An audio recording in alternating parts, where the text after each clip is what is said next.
안녕하십니까. 오늘 새해 복 많이 받으시고 이제 새해 복 인사 지금 몇 번째 하는 거예요? 아 이제 진짜 구정 끝나고 첫 촬영이잖아요. 너무 다복해. 예. 이제 2021년 스타트하면서 시청자 여러분들한테 민사소송이 이제 어떻게 진행되고 민사소송을 어떻게 해야 되냐, 물론 송사에 휘말리지 않는 게 제일 좋은 거지만 제 주제는 이제 민사소송 첫 번째 시간입니다. 네. 총차적으로 이제 개괄을 할 건데 민사소송이 뭔가요? 민사소송은 저 변호사 아닌데요? 거의 돈 관련된 일이잖아요. 아, 그렇죠. 그렇기 때문에 일단 상담해서 질문 많이 하세요. 이길 수 있는 거냐, 뭐 돈 받을 수 있는 거냐. 소송에서 승소하고 집행의 문제는 또 별개잖아요. 그래서 민사소송을 들어가기 전에 내가 이겨도 돈을 못 받는 경우가 생길 수 있기 때문에 오늘은 소송에 앞서 보전처분이란 거를 알려드리려고 해요. 네네. 일단 보전처분이 무엇이냐, 여러분들이 흔히 알고 있는 가압류 가처분 그런 거 있잖아요. 네네. 제가 채권자 원고로서 상대방한테 부동산 인도 청구를 하든 뭐 손해배상 청구를 하든 뭐 위약금 청구를 하든 소송을 했는데 승소는 했어요. 네네. 근데 그 사람이 재산이 하나도 없는 거야. 그럼 집행을 할 수가 없잖아요. 제가 그렇죠. 이긴다고 해도. 네. 그렇기 때문에 채무자의 재산을 미리 알아가지고 일단 묶어놓는 거죠. 쉽게 말해서. 뭐 부동산이든 통장이든. 네. 일단 가압류는 민사집행법에 이제 가압류를 규정하고 있는데 금전 채권이나 이제 금전으로 환산할 수 있는 채권들 있잖아요. 뭐 차량, 선박, 건설 기계 그런 거에 대해서 동산 또는 부동산의 강제 집행을 보전하기 위해서 하는 거예요. 그냥 예를 들어 100만 원짜리 소송을 했는데 저 사람 재산이 만 원밖에 없어. 그러면 뭐 99만 원은 그냥 종이 쪼가리잖아요. 판결문이. 그렇죠. 그렇기 때문에 미리 묶어놓고 시작하는 거죠. 가압류를. 질문이 있는데 변호사님. 네. 예를 들어 사업자 같은 경우에도 두 가지로 나눌 수 있는데 크게 개인 사업과 법인 사업이 있다고 치고 그렇죠. 만약에 법인 사업자예요.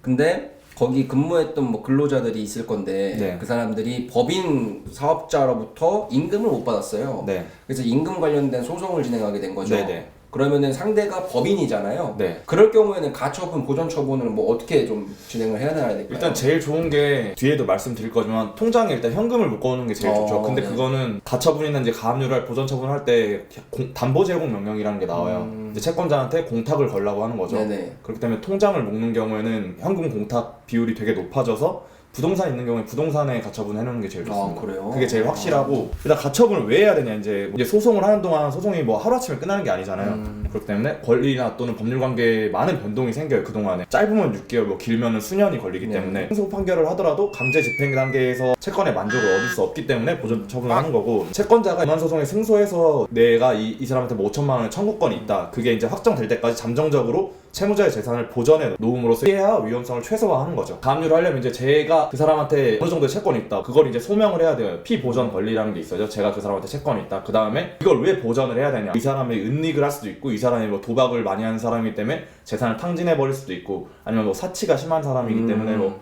재산이 금방 고갈날 수 있다, 그런 거를 소명해야 되고, 보전처분 단계에서는 본안소송에서 입증을 해야 되는데 보전처분 단계에서는 약간 소명이라고 해서 네네. 입증보다는 약간 약한 정도만 이게 받아들여지거든요. 톡톡아웃 정도 그냥. 네네네. 그 정도만 해도 되고, 법원은 이제 물건이 있는 곳을 관할하는 지방법원이나 본안의 관할법원에 하는 거고요. 가압류는 뭐 흔히 뭐 제일 많이 하는 것은 통장, 이제 채권 가압류를 하는 거죠. 네네. 쉽게 말하면 이제 노무사님이 저한테 채권이 있으면은 노무사님이 채권자, 제가 채무자, 제가 은행에 예금 채권이 있는 걸 제3채무자라고 하죠. 네네. 뭐 채무자가 제3채무자에게 갖고 있는 채권을 압류하고 제가 못 찾게 하는 거죠. 가압류하고 못 찾게 하는 거죠. 가처분은 이제 두 종류로 나눌 수 있는데, 첫 번째로 이제 금전 이외의 계쟁물, 다툼의 대상이 있는 거예요. 그 땅을 샀어. 네. 근데 땅을 인도를 안 해주고 있는 거야. 그러면 이제 처분금지 가처분, 인도 청구를 하는 경우에는 부동산에 대해서 인도를 못하게 이제 점유이전 금지 가처분 그런 게 있겠죠.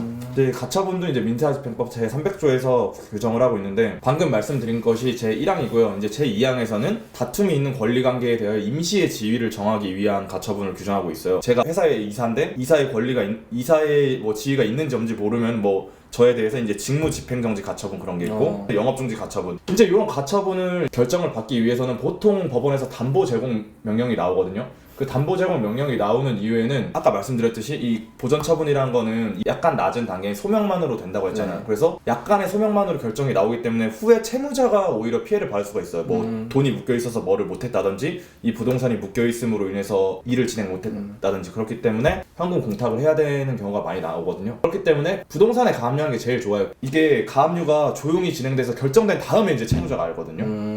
그렇기 때문에 채무자가 딱 가압류 결정을 받았어. 뭐야 이거, 나 이 사람한테 줄 돈도 없는데?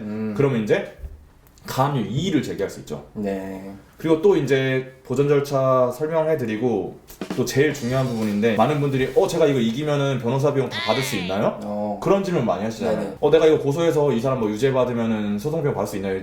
일단 형사소송에서는 소송 비용 산입되지 않고요. 민사소송에서도 예를 들어서 이제 뭐 제가 1,000만 원짜리 청구를 하는데 네. 1,000만 원 주고 변호사를 선임했어요. 2,000만 원을 받을 수 있다. 그렇게 하면 약간 불합리하잖아요. 그렇죠. 네. 변호사 보수의 소송 비용 산입에 관한 규칙이라는 게 있는데 거기 이제 이렇게 소송 비용이 뭐 예를 들어서 내가 얼마짜리 청구를 하면은 퍼센트가 다 정해져 있어요.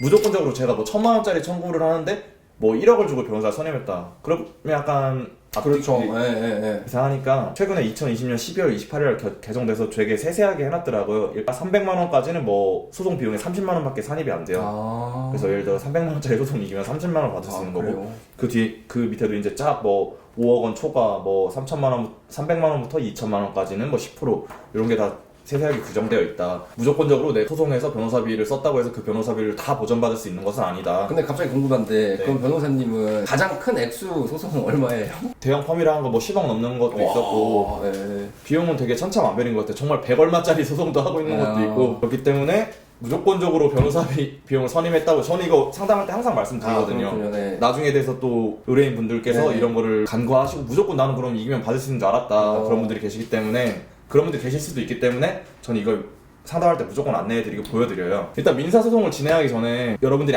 꼭 알아두시면 좋을 것 같은 거에 대해서 이제 보전 처분과 소송 비용에 대해서 해드렸어요. 그래서 제가 소송은 어떻게 진행되고 어떻게 진행해야지 유리하게 좋은 판결을 이끌어낼 수 있으면 그런 걸 이제 앞으로 설명해 드리려고 해요. 그러니까 오늘이 민사소송 원이었던 거죠? 근데 원인데 이제 소송 들어가기 전에 어떤 것들을 알아야 할까? 0.5 정도? 그렇죠. 재산을 미리 묶어놔라. 알겠습니다. 그러면 쉬는 시간으로 뿅!